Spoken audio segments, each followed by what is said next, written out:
Harriet woke up in the morning because a guard was poking her in the ribs. He was using his finger and not his sword, so Harriet did not feel the need to shake him until his teeth rattled. But it was a near thing. "What time is it?" she growled. "Is it even 6 o'clock? Why are you waking me up?" "It is 7:30, said the guard. "His Majesty wants to see you immediately." The Mouse King sat on the throne, looking altogether too awake for this hour of the day. Harriet's father, the king, slept until nearly noon most days, and stayed awake for half the night. "Well, have you learned why the princesses dance all night?" "You said I got 3 days. I was hoping that someone with your credentials would work more quickly." "Yeah," said Harriet. "Remind me how long they've been doing this again. 7 years, was it?" The Mouse King scowled. "Return here in the evening," he said. "You will have your 3 days, but then I want results, or you will be banished forever from the kingdom." "How awful for me," muttered Harriet. She actually would have liked very much to get on Mumphrey and leave the kingdom as fast as the battle quail could carry her. But no, there was the royal hamster's family future to consider. Harriet gritted her teeth. Even if the future hadn't been at stake, she really didn't want to leave the princesses in the lurch. Being trapped in a palace with the Mouse King had to be pretty awful, even if he was their father. She left the throne room and went through the orange hallway in a blue room, then fumbled her way through the magenta room with her eyes closed. Eventually, she made it to the stables. "Wilbur," she called. "Wilbur." Wilbur came around the side of a stall, wiping his hands on a cloth. "Wilbur, I need your help."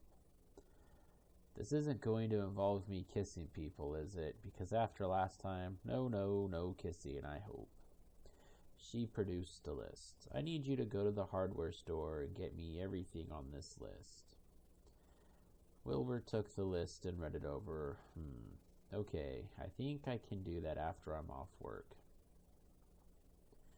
"Great. Bring it all to the throne room the day after tomorrow, early in the morning." She poured gold coins into his palm. "Thanks, Wilbur. You're the best friend a princess could have." "Quirk," said Mumphrey from his stall. He was getting annoyed that Harriet was off having an adventure without him, and this was the last straw. "Except for a battle quail, of course," Harriet added hurriedly. "Quirk."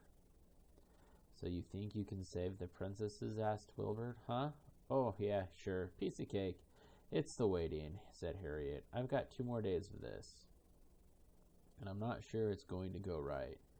There's a whole bunch of ways it could go wrong. I wish I could just hit somebody with a sword."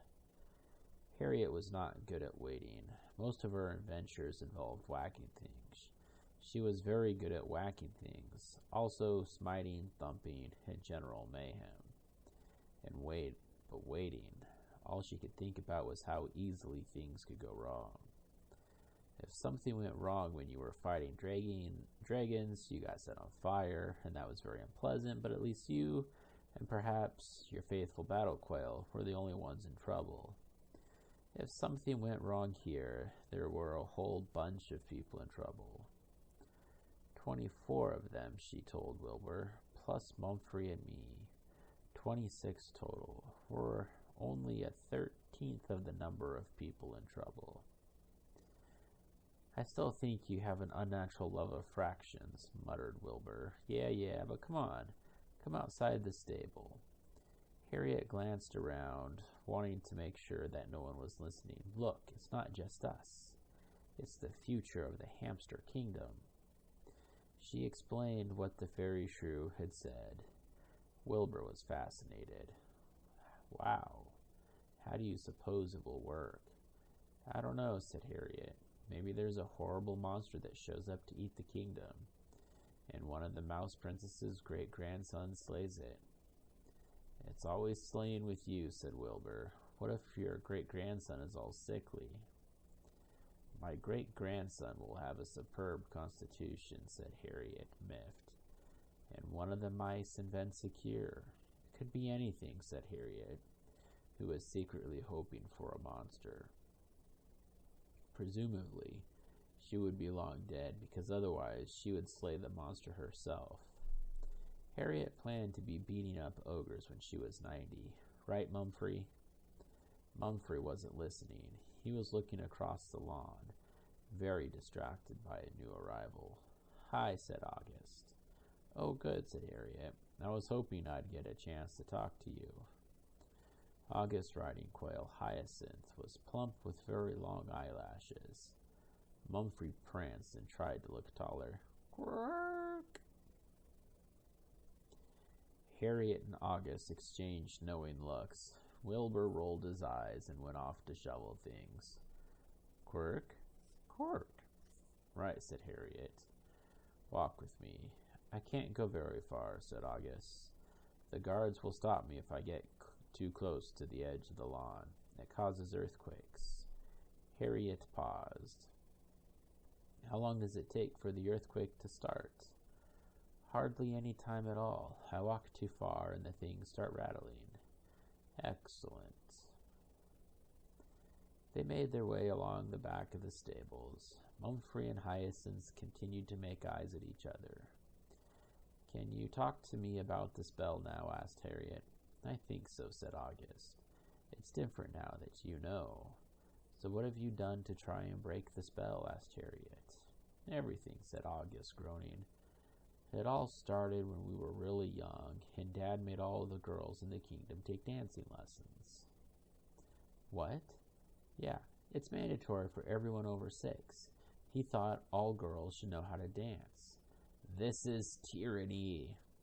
"Anyway," said August, "dancing was okay, but then at night we couldn't stop. We can't not dance. I mean, we can sort of stop for a few minutes to get a drink or go to the bathroom, but it's like an itch. And you have to scratch eventually. And then the door started opening and we had to go underground," she shrugged. "What happens if you don't go?" asked Harriet. "Can't," said August simply. "I've tried. I've tied myself to the bed with a belt once. Lasted 5 minutes. The belt came untied, and I danced a quadrille down the stairs. And a quadrille requires 4 people, so that was not easy." "And if January doesn't drug whoever is trying to save you?" August sighed. "Poor January. It's hard on her. I replaced the sleeping potion with water once.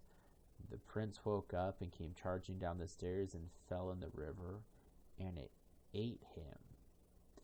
"I knew that river was up to no good," muttered Harriet. "He really wasn't a very nice man. He kicked his quail, but I don't think he deserved that." Harriet was of the opinion that quail kickers deserved whatever happened to them, but it didn't seem polite to mention it. "Okay," she said. "I've got about half a plan. Definitely more of a plan than I had last night." She rubbed her hands together. "How do you feel about climbing down very long ropes?"